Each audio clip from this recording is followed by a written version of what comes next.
O deputado Serafim Correia, do Partido Socialista Brasileiro, anunciou hoje o apoio dele à candidatura de Marcelo Ramos, do PR, no segundo turno das eleições para prefeito. O anúncio foi feito depois de uma reunião com a direção municipal do PSB.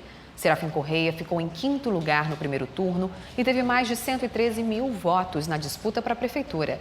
Por causa do peso da votação e o prestígio que o ex-prefeito tem na cidade, Marcelo Ramos se comprometeu a adotar 5 propostas que Serafim defendeu na campanha, como a retirada do SPC Serasa de 300 mil contribuintes em atraso com o IPTU e a transparência total nas contas públicas. Outra proposta de Serafim que Marcelo Ramos aceitou é o pagamento da meia passagem na catraca para o estudante e o restabelecimento da integração temporal plena. Agora vamos falar de saúde. A Fundação de Medicina Tropical está convocando voluntários para experimentar a vacina contra a dengue.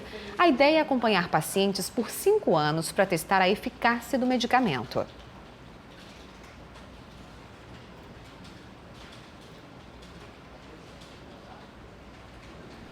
Quando soube da notícia que precisavam de voluntários para testar a vacina contra a dengue, Dona Maria logo se habilitou. Ela faz parte de um grupo que sempre está em contato com áreas verdes e pode sofrer a ação de insetos. E como a gente acampa muito, o Clube de Desbravador acampa muito, aí uma prevenção de pegar dengue, aí a gente vai estar se prevenindo. A vacina contra a dengue foi desenvolvida pelo Instituto Butantan e a Fundação de Medicina Tropical é um dos 14 centros envolvidos na pesquisa. Aqui, os voluntários e pacientes são acompanhados por 5 anos por uma equipe médica de uma unidade de saúde no bairro Amazonino Mendes, na Zona Leste. Até agora, cerca de 200 pessoas já receberam a vacina em Manaus. A ideia é de que essa população que recebeu o produto investigacional, ou seja, a vacina, ela vai estar exposta naturalmente à transmissão da dengue, porque esses bairros aqui têm histórico de transmissão de dengue, e que, como nós vamos fazer o segmento dessas pessoas, qualquer episódio febril vai ser coletado amostra de sangue delas e verificado se elas foram ou não expostas ao vírus da dengue circulante. Em sendo, vai restar demonstrado que ela foi exposta ao vírus, mas que a vacina protegeu. E quem quiser ser voluntário pode agendar uma visita ou tirar dúvidas pelos telefones que estão aqui na tela. Lembrando que para se candidatar é preciso ter de 2 a 59 anos. E não podem participar grávidas, pessoas com doenças crônicas ou que estejam em tratamento com quimioterapia. Mais de 80 mil doses de vacina foram aplicadas em crianças e adolescentes na campanha de multivacinação em Manaus, encerrada no dia 30 de setembro. A maior parte foi em crianças menores de 5 anos. A campanha atingiu também gestantes, idosos, professores e outras pessoas que fazem parte dos grupos prioritários. O foco principal dessa campanha foi fazer com que as crianças, adolescentes e adultos atualizassem a carteirinha de vacinação. Mas a Secretaria Municipal de Saúde avisa que as unidades de saúde vão continuar atendendo normalmente quem precisar das vacinas. O Amazonas ainda é o segundo estado brasileiro em números de pessoas com AIDS. O dado é triste, mas a notícia que a gente traz agora é boa. Em 2017, o SUS vai disponibilizar para os portadores de HIV uma nova medicação, tão potente quanto as que já existem, mas com menos efeitos colaterais. Este é o principal remédio usado no Brasil no combate ao vírus HIV. São 3 medicações em uma única cápsula, tomada uma vez por dia. A maioria dos pacientes não se queixa do remédio, mas alguns relatam efeitos colaterais. Delírios, insônia, alucinações, dor de cabeça, alguns podem causar náuseas, vômitos, são os mais frequentes. O efavirenz é o componente que costuma causar esses distúrbios. Por isso, este outro coquetel, sem a substância, conhecido como 2 em 1, associada a outras medicações, tem sido a alternativa para os portadores de HIV que sofrem com os sintomas. A novidade agora é uma medicação chamada dolutegravir, já usada por pacientes no Canadá, nos Estados Unidos e na França.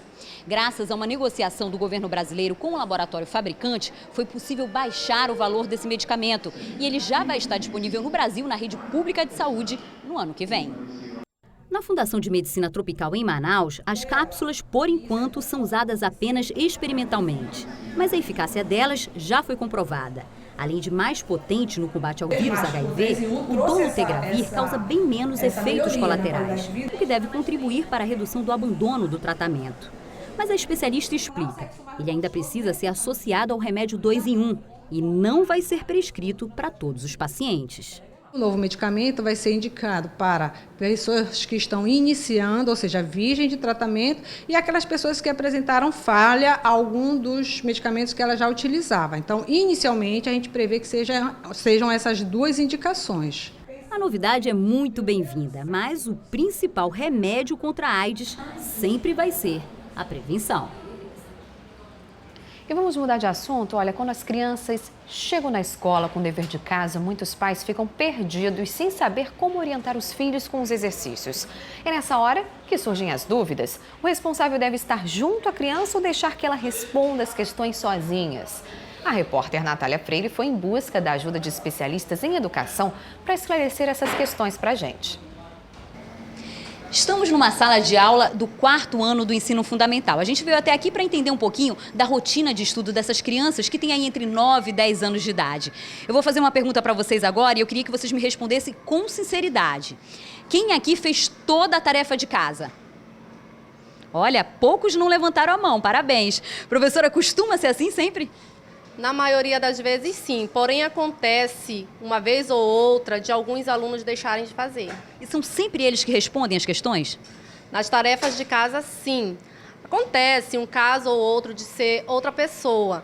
Isso eu posso ver mais durante a entrega dos trabalhos bimestrais, que é uma das formas que eu tenho de avaliar, proposta pela escola. Quer dizer que quando tem nota, aí às vezes o pai, a mãe, a tia, alguém costuma dar uma forcinha? Com certeza. Quando isso é avaliado, acontece de vir feito por outra pessoa. E por que o dever de casa é tão importante? É importante para dar continuidade no que foi visto na sala de aula, ou seja, uma forma dele fixar melhor esse conteúdo. Muito obrigada, professora. Bom, o assunto dever de casa costuma ser controverso, porque cada escola trabalha de uma maneira. Umas cobram mais conteúdo, outras menos, umas atribuem nota, outras não. Mas o que é importante que a gente diga é que a rotina de estudo não deve terminar na porta da escola. Por isso, nós convidamos um dos alunos da turma, vem aqui, Luiz Henrique, para acompanhar como é que é a atividade dele lá na casa dele. Vamos lá? Esta é a Iane, irmã dele, de apenas 2 aninhos. Mesmo tão pequena, também leva exercícios para casa. O Luiz, assim que pode, faz logo os deveres, desse jeito, sozinho. Antes, a mãe acompanhava tudo de perto. Depois, resolveu mudar de estratégia. Quando ele começou a ler, eu comecei a observar que ele estava com preguiça de raciocinar. Como ele estava com preguiça de pensar, eu disse, não, a partir de agora a gente vai fazer assim. Você vai fazer a sua atividade sozinho e a gente só vai tirar suas dúvidas. A mamãe vai lhe ajudar, lhe orientando nas dúvidas, para que ele começasse a raciocinar. Ele nunca, eu digo para ele que ele errou, eu digo que ele pode melhorar a resposta dele. No caso da Iane, a mãe precisa ficar do lado dela o tempo todo. Porque se deixar, ela quer fazer o livro todo. Então, eu estou sempre acompanhando, para que eu comece a orientar ela as cores, ela sabe as cores, mas eu tenho que saber se realmente ela vai pintar da cor correta, o que a professora quer, porque ela não sabe ler. Esta psicopedagoga observa tudo e nos conta que a Iane, principalmente, chamou a atenção dela. A garotinha fala com desenvoltura, interpreta e conta histórias. Mas o que é motivo de orgulho para os pais pode ser sinal de desenvolvimento precoce, o que, na opinião dela, não é bom. Futuramente vai ter um atraso. Por quê? A aceleração cognitiva, ela acelera além do motor. E nessa fase, nós temos que trabalhar tanto a cognição quanto o motor junto. Na sua opinião, então, nessa idade não precisa nem de tarefa para casa? Não. Ela precisa de atividades psicomotoras, exercícios, acompanhamento com a mãe, trabalhos, manuais, massinha, joguinhos de montar, joguinhos de cubo, dadinhos, brincar com bola, bambolê e várias outras atividades. Em relação ao Luiz, Tifone é só elogios. Na idade dele, a criança precisa ser apenas direcionada para fazer as atividades. E ela dá uma dica. e iniciar primeiro pelas tarefas que são mais complexas, vamos dizer assim, mais cansativas, como uma matemática, uma língua estrangeira, porque geralmente a criança tem mais dificuldade. A partir do momento que ele desenvolver essa primeira atividade, que para ele era mais difícil, aí as outras ele faz com mais prazer, com mais vontade, com mais qualidade de perfeição. Algumas orientações valem para todas as idades. O tempo com as tarefas de casa nunca deve ultrapassar 3 horas, porque as crianças precisam brincar, praticar esportes, aprender instrumentos musicais, descansar e até mesmo ficar sem fazer nada. O ócio faz parte do desenvolvimento saudável. Quando ela se recusa a fazer o dever de casa, o trabalho dos pais ou responsáveis deve ser de aconselhamento. É preciso entender o valor coletivo da lição. Se um aluno deixa de fazer a tarefa, a sala inteira pode ser prejudicada, com o atraso do conteúdo. Um questionamento interessante é: se todos cumprem o dever, por que só você quer ser diferente dos outros? Se a criança apresenta dificuldades para responder às questões, aí a avaliação deve ser feita caso a caso. É na escrita, é na matemática, é na verbalização, leitura. O que ela não consegue fazer? Então, aí vai do orientador que está acompanhando essa criança, fazer essa investigação e levar até a coordenação pedagógica da escola e saber o procedimento dessa criança dentro da escola, como ela está sendo acompanhada. Falta de tempo nunca pode ser uma desculpa. Nunca, jamais. Então, aí as dicas para você. E a gente volta mostrando a cidade do alto para ver como é que está a movimentação de carros em outro ponto da cidade. A gente está vendo imagens agora da Avenida Lourenço da Silva Braga, no centro da cidade, próximo ao Parque Senador Jefferson Pérez. À direita, a gente vê que a via segue no sentido centro e à esquerda rumo ao Educandos. Nos dois sentidos, tanto centro quanto Educandos, trânsito muito bom agora à noite. A gente consegue sobrevoar, ver com tranquilidade as imagens aéreas aí da cidade na Avenida Lourenço da Silva Braga, no centro da cidade nesse momento. Daqui a pouco a gente volta com outras imagens aéreas para você.